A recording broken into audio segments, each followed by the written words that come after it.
Good morning and welcome to Newsline, live from the Newsfirst studios in Colombo. And as usual, I have with me Mr. Bandula Wijeysingha, senior journalist, diplomat, and here with us this morning. How are you? Good morning, Faraz. How are you? Good, thank you. And you? Good. And good? You seem to be, having a big file with you today. Ah, a file, yes, I have a file on most things. They have a file. We all have files. So you're like Jayawardene and Mahinda Rajapaksa carrying big files? Actually, I thought it was like Mahinda Rajapaksa only, really, because he said he had files, and then the others said they have files, and it's all about files. I hope we can find out when the program gets on what's inside that file. Absolutely. In the interest of right to know, we have a file, and we'll let you keep watching. And also, good morning to our guest, Professor Rajiv Wijeysingha, the leader of the Liberal Party. Good morning, Faraz. Thank you very much for joining us. Pleasure. And do you have files this morning? I have got a file. Good. And I have also got facts in that file, which Wonderful. I think the public should know. Right. I don't think we should just talk about files without telling people exactly what is in the file. Right. We'll come to that in a minute. I noticed that these tenders seem to be in play now. But lately, we see that CBK is lending her support to the other side, so to speak. What do you make of all this? I think it's nothing unusual, right? She left her mother's party, the party founded by her parents. Mm-hmm. She's been doing her rounds in the past, so she hadn't stuck by her party throughout, so I don't think it's strange. So we can't take her seriously then? Well, let the people decide that for us. Then there's the coal tender, 51 billion. Making its round. What I find unusual is we're in a sort of a very temporary government now. Yes. Because of this, because the election, Parliament is dissolved and so on. Should they be making such key financial decisions at this time? I don't think so, because you should wait till the new government is elected and then move on with these projects, because people can see this as like, carrots for elections, and there could be lots of doubts. Well, we had the former Minister of Economic Development, Basil Rajapaksa, who's been taken to court and is now on bail for allegedly violating some rules, and that could be constituted as electioneering. Yeah, people should practice what they preach. Yes, that would be helpful, to practice what you preach. That's not going to be the quote for the day, is it, Bandula? What do you have to say about, what are your thoughts on Mahinda Rajapaksa's security? His team are now asking for increased security. 105 people, isn't that big enough? But for us, we have discussed before, I think, during this program, because we should follow the Indian example. We should categorize, irrespective of the former presidents, and they categorize like they have up to A to Z. They categorize, and they have a proper system to provide security. We have completely undesirables who have got so much of security. It should be decided on the threat levels, not otherwise. Not because somebody is important or somebody is somebody's friend. That should not be the case, so we could learn from our neighbor on that. And this Tajuddin matter continues to make the news. The latest is that his grave is being given protection. So we have the former president who is alive and who wants increased protection, and we have the unfortunate young man who's buried.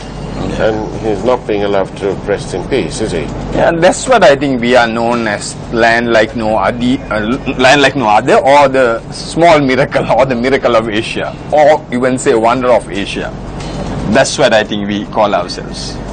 There are serious matters that need to be addressed. And also today, I bet you didn't know this, today is the day that the Prime Minister and the President are going to formally declare open the Colombo, the highway, the Central Highway. It used to be called the Northern Highway. It's been rebranded. As the Colombo Highway? No, it's now called the Central Central Highway. Number one, I don't know why it was we were supposed it should be known as the Northern Highway. This is what I feel. That was how it started. But I really thought for us that they were going to stop this, or they held it back. Well, this first of all, its rebranding could well be work for the ad agencies, or good news for them, maybe. I don't know. Anyway, but more importantly, you're absolutely right. This particular government that has come in, they came in. Why did they come in? What was their principal mantra? Their mantra was good governance, right? Now, they came with good governance in mind, and the one thing that troubled them was the amount of money being spent on the road projects. But for us, if you're looking back, the mandate, the person who was elected was this President Maithripala Sirisena. He came as the common candidate. People elected him. I mean, then it was his decision to appoint this government, but I think people voted him. Yes, with this office. But in that manifesto, the matter of roads and the money being spent by the Rajapaksa administration troubled Mr. Sirisena and his, not his accomplices, his Prime Minister and his Cabinet. Prime Minister and so on.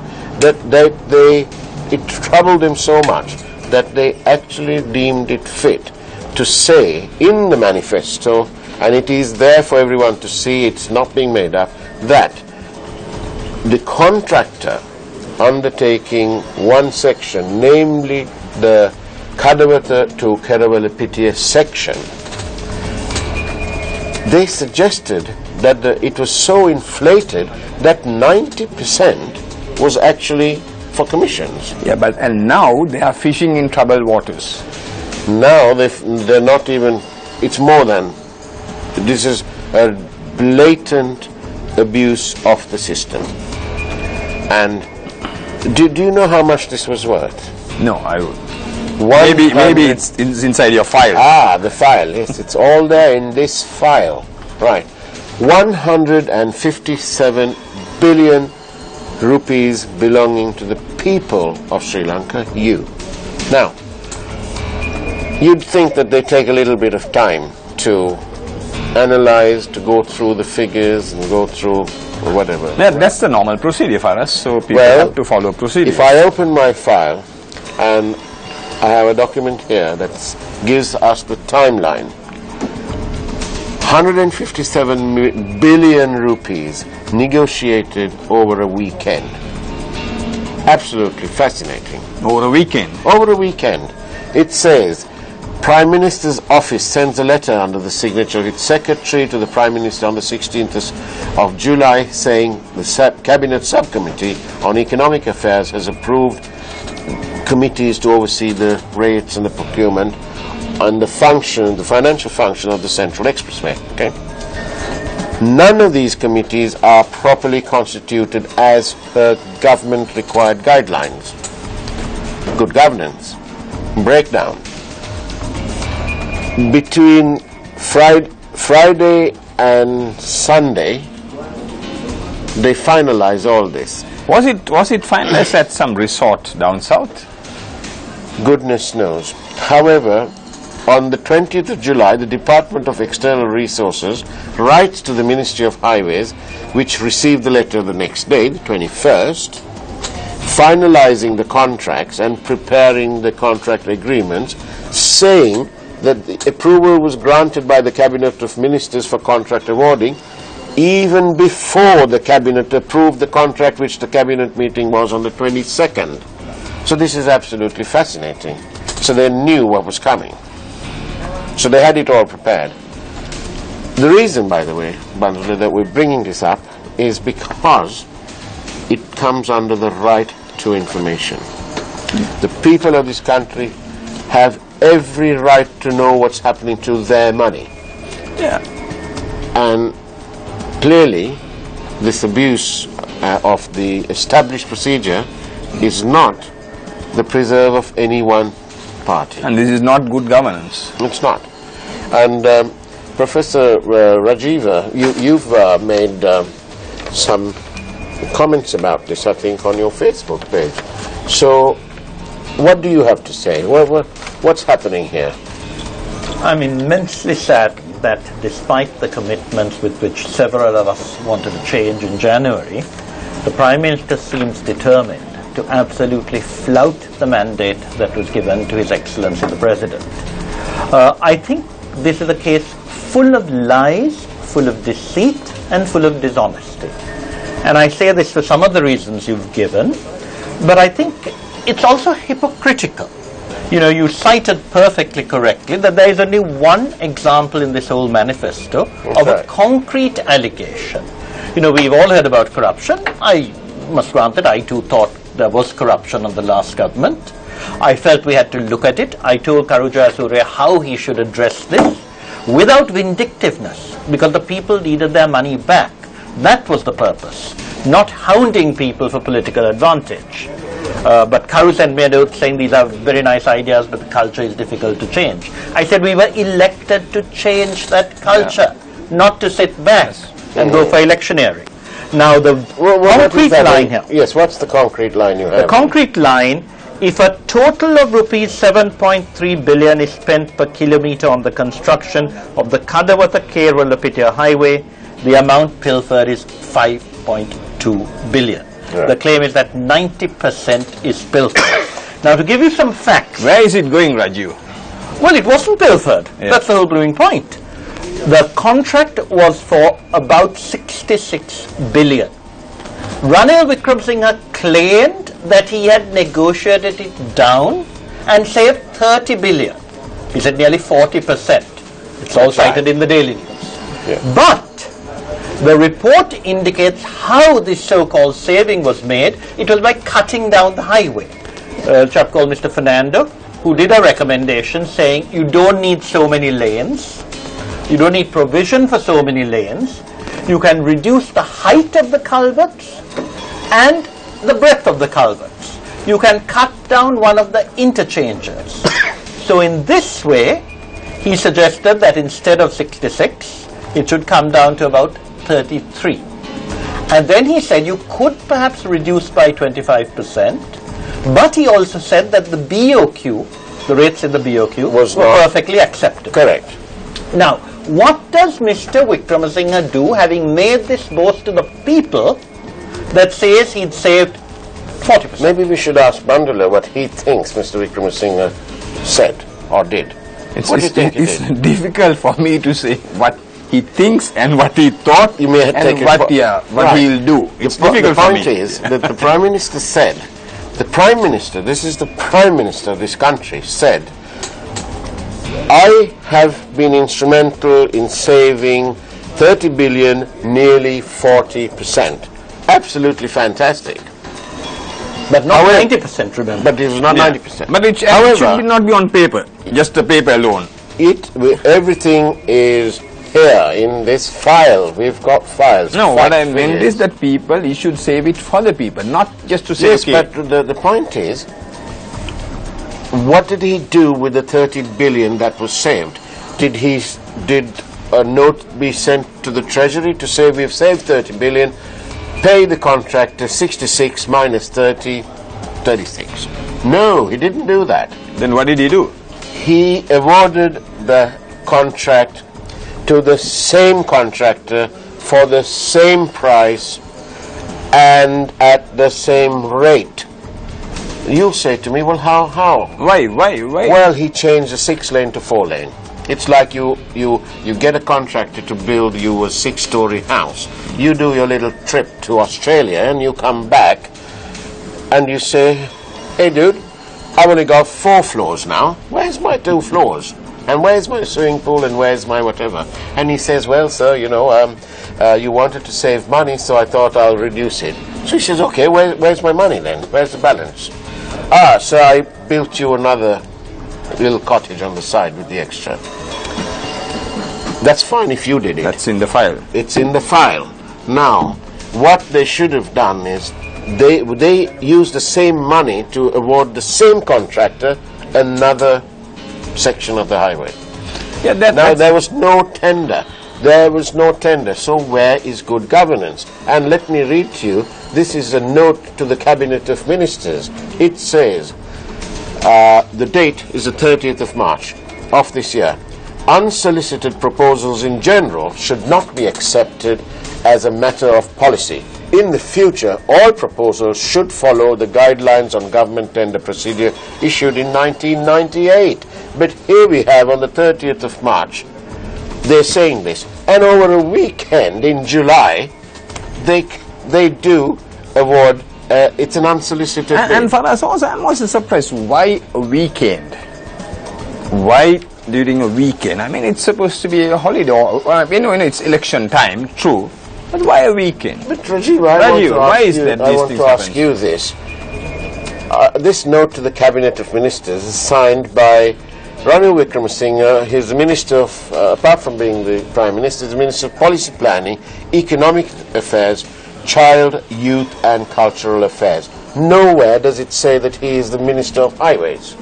But he's the Prime Minister. Basically, as some of his people told me, he thinks he knows everything. Oh dear. Compared, I suppose, to some of the officials whom he has appointed to high ministerial posts, he does know a little bit more. But he does tell lies. Now, you brought up the point as to how he used this money. First place, the cabinet paper does not mention what the savings are. There's no figure given. That's right. He just says the contractor offered to do a stretch of the Colombo-Kandy, the Central Expressway as it's now called. Yeah. In that cabinet paper, Right. he says that funding for the rest will be got from the Chinese Exim Bank. Yeah. There is a minute of the Economic Sub-Affairs Committee which he chairs, Yes. saying that the Exim Bank has agreed to fund this. Yeah. This is indicated to Cabinet. Yeah. That too is a lie, because when they finally approved this mad bill of quantities, which was 2 weeks later, he says they have already written to the Exim Bank to ask for a loan. But in fact, the External Resources Department, in the letter you cited, says they need information in order to start the process. Rajiv, so one of the things I think should be done is we should check with the Chinese embassy whether Mr. Wickremesinghe had any right to tell the cabinet to minute in the Economic Sub-Affairs Committee meeting that the bank had agreed, because why on earth would the Chinese government want to grant this sort of loan when they were so absolutely insulted in this manifesto, claiming that 90% was going to... And Rajiv, didn't the then opposition oppose the Chinese Exim Bank, and then also the Prime Minister, when he said that he is going to scrap this Port City project. He was opposed to all this. But let's focus on the today, because today the Prime Minister is now on his way to the location to formally declare open this project. It's been cooked in the cozy confines of 48 hours. 157 billion. Is this, Professor, is this another bond scam in the making? Well, I think it's as bad. I think it's clearly a case of dishonesty multiplied, and dishonesty springing from the Prime Minister himself. But he's taking the President along. The President is also joining this. I think the real problem is that the President is now completely isolated. I used to think earlier that there were at least 1 or 2 people in the cabinet who tried to withstand the UNP juggernaut. For instance, Champika Ranawaka. But all this is done after the election is announced, and poor Champika, with poor Ratanathera, who I think is sincere about honesty at any rate, they've all jumped on this bandwagon, as they call it. And I think the only thing that motivates them is what also motivates Chandrika Kumaratunga, which is hatred of Mahinda Rajapaksa. And while I think some of us certainly believe that there was a case for controlling what was happening over the last couple of years, I don't think it needs to be so personal. And I think what has happened now is that they are focusing on one person, and this is a blatant lie about that, the only concrete evidence. And now they're doing the same sort of thing, hoping that by shouting that the last government was corrupt, they can get away with corruption. But Rajiv, the sad thing is, it's a president, the people elected President Maithripala Sirisena. Should he take a tougher stand? Because finally all this blame will go to him, unfortunately. So he should take a tougher stand, because, okay, we have the elections coming on the 17th, but it is the president who is ruling this country. Well, I think the real problem here, if I might say so, is that the president finds himself isolated in cabinet. He has a prime minister who doesn't listen to a word he says. I think he was rather relying, way back in January, that this would be a national government with the SLFP represented. I've already pointed out that Chandrika Kumaratunga completely sold the pass. The SLFP was not put on the National Advisory Council. Who was on the National Advisory Council? Chandrika Kumaratunga. There was no committee as pledged in the 100-day program to appoint a committee to go into electoral reform consisting of all parties. None of that was done. And then, when they actually inducted some SLFP people into the cabinet as SLFP, the leadership of the SLFP wasn't consulted. They put in fairly junior people, none of whom were in a position to stand up to the Prime Minister. That is why, after there was a decision not to strip the presidency of all powers, Ranil and Jayampati claimed that the cabinet had agreed to say that the president must always act on the advice of the Prime Minister. And this was, I think, an absolute betrayal. But I think the president was in a difficult position because he had promised to appoint Ranil Wickremesinghe Prime Minister. Yeah, but then the president can go to the people and the masses, says that I came for good governance, help me, because the people are with him. But I think that's what he has done, to be fair. In his address to the nation, the president made it very clear that he told the Prime Minister, he advised him, was how the translation came out, that he advised him that it would be in his best interest to change the governor of the central bank. But for us, sometimes advice alone wouldn't help. You'd have like to see order, you have to instruct. Advice alone. You'd like to see forceful action. I wouldn't say forceful. Instructions and orders. I wouldn't say force. Right. Okay, the other point, back again to this matter where we've got the file. Here, I have the file, okay? Now, the other thing to bear in mind is there is the small matter of the Attorney General of this country. His advice to the cabinet, to the ministry, was that letters of cancellation should be sent to these contractors because the MOU had lapsed and there was therefore no legal basis to carry on. Now, the Prime Minister, unusually right into the cabinet, not in a capacity as the Minister of Highways, but in the capacity as Prime Minister, hasn't told his cabinet colleagues about this advice received from the government lawyer, the Attorney General. Why? Why do we have why do we have a Minister of Highways then? Yeah, so that was the, like you mentioned, that this government or the president was elected for good governance. So you should really practice and follow this, because these were the allegations against the previous government. So things have to change, and they have to follow this, and then otherwise you continue to hoodwink the people. How do we move forward? Do we lobby the Prime Minister? Do we lobby the Minister of Highways? How do the people get redress on this issue? What can they do? I think the answer is pretty obvious. We need to strengthen the president, who said very clearly that he wants to strengthen the SLFP. Yeah. I think it's very clear that we need to make it obvious that there are lies and frauds and deceit going on. I don't think the whole UNP is involved. I have to say that, the central bank issue, when Kabir Hashim and Malik Samaravikram went to the bank to pressurize the governor, yes, Iran Vikramatne, whom I still believe is a very honest guy, said to me, I wasn't told about the meeting, I didn't go for that meeting. And I think Iran would be horrified by this. But let me say one more thing. You talked about the Attorney General. Now we have multiple attacks on the Attorney General. Sujiva Senasinghe has attacked him. Arjuna Mahendran has attacked him. And I think we have to recognize that he is one of the most honorable people to occupy that post. So, can the governor of central bank attack a fellow official? How can he attack the Attorney General? Well, he did it in a very polite fashion. He basically said the Attorney General hadn't done his job properly. Sujiva was even worse.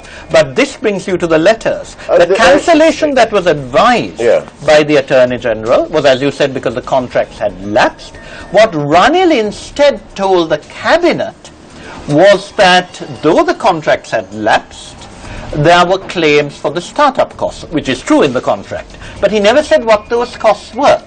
Instead, he said that the compensation for the cancellation, he was going to give them this other bit. This other bit has a few kilometers built out of what he calls savings from Kerala Pitya Kadavatha. And then this other massive contract is the one that you said was negotiated over a weekend. The rates in that contract are substantially higher than those that the same company had offered 6 months earlier. As we are running out of time, very quickly, people are, we spoke about this last week on the show as well, about debates, live or televised debates. Would you debate this? I would be delighted to debate it with anyone, the Prime Minister, any of his sidekicks, Malik Samaravikrama, who I don't think would ever face the press. He has no locus standi, as they say. Well, he's the chief advisor to the Prime Minister and according to all accounts the chief agent for a lot of these deals. I told him last November, I said, Malik... Are you saying that with responsibility? Yes, I say with responsibility because he came as chief advisor to the central bank. I told him in November, I hope you guys are not going to put a crook like Marapana back in cabinet. I mean, and he said to me, I said this to him, and his answer to me, Rajiv, because we don't give them the right and to bring them to a debate. But he said, don't blame Marapana. I know the man who was responsible. He didn't give me the name. And the simple answer is, all this has been tolerated by this UNP hierarchy, and I think the answer is very simple. Ranil may be honest about not making money for himself. I should hope so, because his grandmother and I would be horrified if he were crook, but he makes it for his party. We need to ask you, yes or no, were you ready to debate this? Anyone who comes, Malik, Kabir, Ranil. Anyone. And don't forget the secretary to that ministry was sacked, apparently because he refused to make payments that the hierarchy tried to order him to make. We've been speaking about great wealth and big money, the public's money this morning, 157 billion and so on. But I'd like to ask you to consider this. Poverty is not an accident. Like slavery and apartheid, it is man-made and can be removed by the actions of fellow human beings. With thanks to Nelson Mandela, that is. I wish you a very good morning and God bless.